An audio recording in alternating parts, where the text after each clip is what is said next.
ઓમ શ્રી પરમાત્મને નમઃ.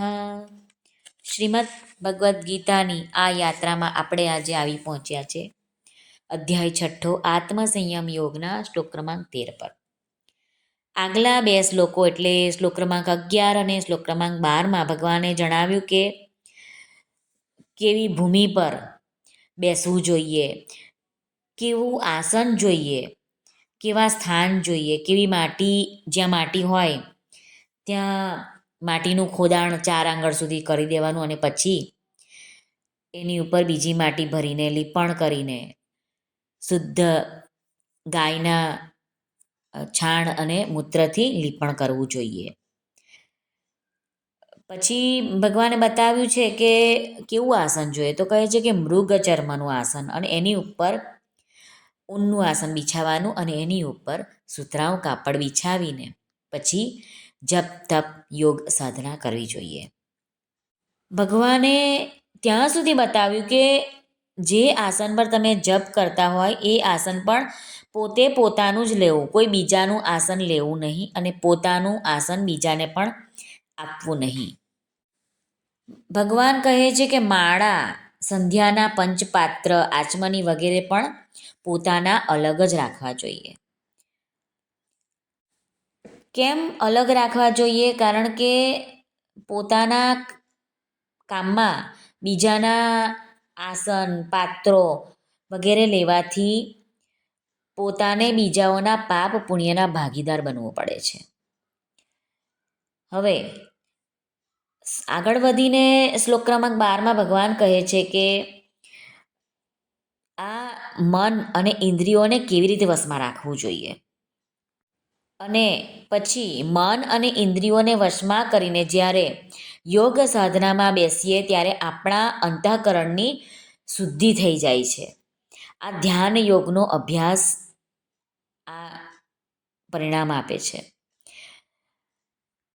એક રીતે જોવા જઈએ તો ભગવાન કહે છે કે યોગ એક શક્તિ છે જેને સાંસારિક ભોગોની પ્રાપ્તિમાં યોજી દે તે ભોગ રિદ્ધિઓ અને સિદ્ધિઓ પ્રાપ્ત થઈ જશે અને પરમાત્માની પ્રાપ્તિમાં યોજી દેવાથી પરમાત્મા પ્રાપ્તિમાં સહાયક બની જશે.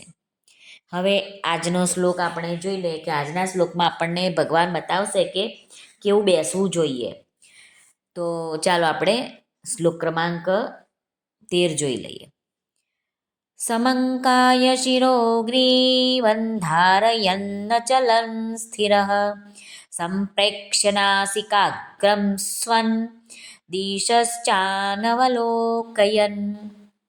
આ શ્લોકમાં આવતા સંસ્કૃત શબ્દોના ગુજરાતી અર્થ જાણી લઈએ તો સમમ એટલે સીધા, કાય શિરો એટલે કાયા મસ્તક, ગ્રીવમ એટલે ડોકને, અચલમ એટલે અચળ, ધારયન એટલે રાખીને, દિશ એટલે દિશાઓમાં, અનવલોકયન અનવલોકયન એટલે ન જોતો, સ્વયં એટલે પોતાની, નાસિકાગ્રમ એટલે નાસિકાના અગ્રભાગે, સંપ્રેક્ષ્ય દ્રષ્ટિ ટેકવીને, સ્થિર એટલે સ્થિર થઈને બેસે છે.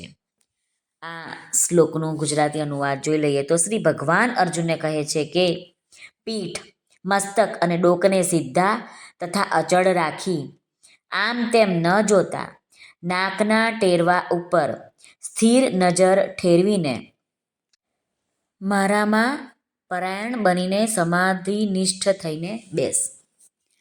હવે સાધક સંજીવનીમાં શ્રી રામ સુખદાસજી ખૂબ સરસ આનું વર્ણન કરે છે. આપણે ટૂંકમાં સમજવાનો પ્રયત્ન કરીએ. સમંકાય શિરો ગ્રીવમ ધારયન્ન ચલમ. જો કે કાયા નામ શરીર માત્રનું છે તો પણ અહીં કમરથી માંડીને ગળા સુધીના ભાગને અહીં કાયા નામથી ઓળખવામાં આવી છે. શિર નામ ઉપરના ભાગનું છે, મસ્તકનું છે, અને ગ્રીવા એટલે મસ્તક અને કાયાની વચ્ચેના ભાગનું નામ ગ્રીવા, ગળું. ધ્યાનને સમયે એ કાયા, શિર અને ગ્રીવા સમાન કે સીધા રહે, એટલે કે કરોડરજ્જુને સીધી તેના બધા મણકા સીધા ભાગમાં રહે અને તેના જ સીધા ભાગમાં માથું અને ડોક પણ રહે, એવી રીતે બેસવાનું ભગવાને કહ્યું છે. તો ભગવાને કેમ સીધા રાખવાનું ને ટટ્ટાર બેસવાનું કહ્યું છે? કારણ કે આરામથી બેસીશું, ઝૂકીને બેસીશું તો નિંદ્રા આવવાની સંભાવના બની શકે છે, એટલા માટે. અને પાછળ ઝૂકવાથી ચંચળતા આવે છે, એટલા માટે ન આગળ ઝૂકીને બેસવું જોઈએ કે ન પાછળ ઝૂકીને બેસવું જોઈએ, ન જમણી બાજુ કે ન ડાબી બાજુએ ઝૂકવીને બેસવું જોઈએ. કમ્પ્લેટ ટટ્ટાર થઈને સાધકે બેસવું જોઈએ. હવે ભગવાન કહે છે કે કેવી રીતે બેસવું જોઈએ? તો કે સિદ્ધાસનમાં કે પદ્માસનમાં આપણને જે રીતે ફાવતું હોય એ પ્રમાણે આસન વાળીને બેસવું જોઈએ.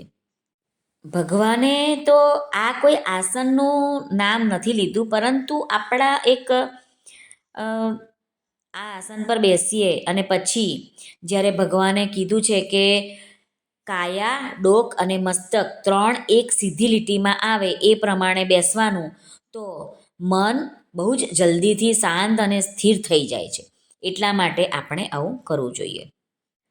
જો ક્યારેક આપણે ધ્યાન કરવા બેઠા હોઈએ અને નિંદ્રા આવવા માંડે તો તરત ઊભા થઈ જવું જોઈએ અને થોડીવાર આમ તેમ ફરી લેવું જોઈએ અને ફરી પાછું સ્થિરતાથી બેસીને આમ તેમ ઝૂક્યા વગર સ્થિર અને સીધા બેસીને ધ્યાનમાં લાગી જવું જોઈએ.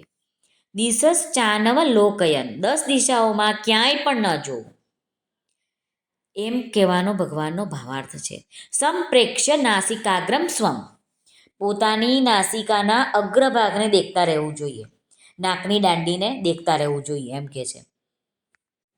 સ્થિર, આસન પર બેઠા પછી સ્વામી રામ સુખદાસજી આ વર્ણવે છે, કહે છે કે શરીર, ઇન્દ્રિયો, મન વગેરેની કંઈ પણ અને કોઈ પણ પ્રકારની ક્રિયા ન થાય, કેવળ પથ્થરની મૂર્તિની જેમ બેસી રહેવામાં આવે અને આ રીતે એક આસન પર ઓછામાં ઓછા 3 કલાક સ્થિર બેઠેલા રહેવાનો અભ્યાસ કરવાથી મનુષ્ય માત્ર એટલે કે સાધક આસનને સિદ્ધ બનાવી શકશે, એટલે કે તે આસનને કહેવાશે જીતાસન બની જશે. શ્રી કૃષ્ણાર્પણમસ્તુ. જો તમને આ વિડીયો પસંદ આવ્યો હોય તો લાઈક અને શેર કરશો તથા આપણી આ ચેનલ ધાર્મિક પર નવા આવ્યા હોય તો આ ચેનલને સબસ્ક્રાઈબ કરવાનું ભૂલશો નહીં. આપ સર્વનો ખૂબ ખૂબ ધન્યવાદ. સર્વને ભાવથી જય શ્રી કૃષ્ણ. રાધે રાધે. હરિઓમ તત્સત. જય ગુરુદેવ દત્ત. જય માતાજી. જય સ્વામિનારાયણ. નમઃ પાર્વતે પતે. હર હર મહાદેવ હર.